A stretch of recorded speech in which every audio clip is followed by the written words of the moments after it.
Alors que Netflix a dévoilé le premier volet de l'ultime saison de The Crown, le 16 novembre dernier, les Windsor semblent s'accorder sur un boycott de la série. Le prince Harry, comme son frère aîné, n'a pas hésité à dire qu'il ne regarderait pas cette 6e saison, qui met en scène la mort de sa mère, la princesse Diana. The Crown n'a décidément pas la cote chez les têtes couronnées. Après le prince William, qui avait confié ne pas suivre la série imaginée par Peter Morgan, c'est au tour de son frère cadet de boycotter la fiction de Netflix.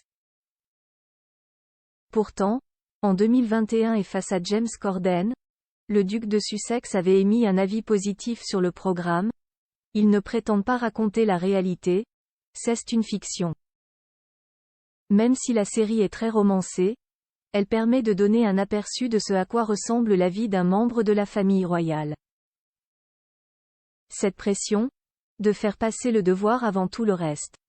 Pourtant, avec cette 6e et ultime saison, dont la première partie a été dévoilée le 16 novembre dernier, les producteurs de The Crown ne comptabilisent plus le prince Harry comme l'un de leurs spectateurs.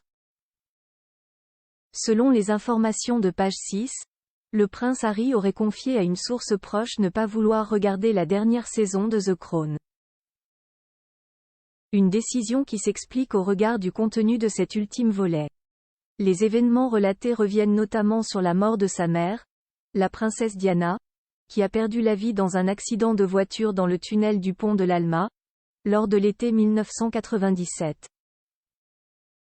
Et il est de notoriété publique que le duc de Sussex, alors âgé de 12 ans, avait été profondément traumatisé par ce drame, qui continue de le hanter encore aujourd'hui.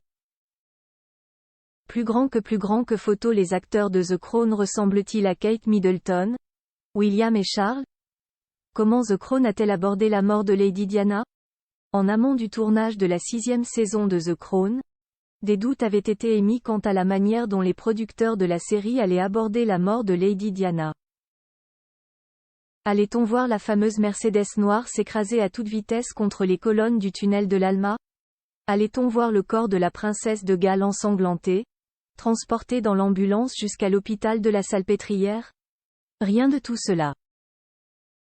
En signe de respect pour la famille royale britannique et pour le souvenir de Diana, Peter Morgan a imaginé une manière détournée de raconter cet événement clé dans l'histoire des Windsor. La scène s'ouvre sur un homme qui promène son chien le long des quais parisiens. On l'aperçoit arpenter le pont Alexandre III, puis se diriger vers le pont de l'Alma. Soudain, la Mercedes arrive, à toute vitesse, chassée par les paparazzi. La caméra reste fixée sur le passant, alors qu'un bruit assourdissant retentit, en provenance du tunnel. L'homme se saisit de son téléphone portable, appelle les services de police et rassure son chien. Clap de fin. Article écrit en collaboration avec 6 Media Backgrid UK.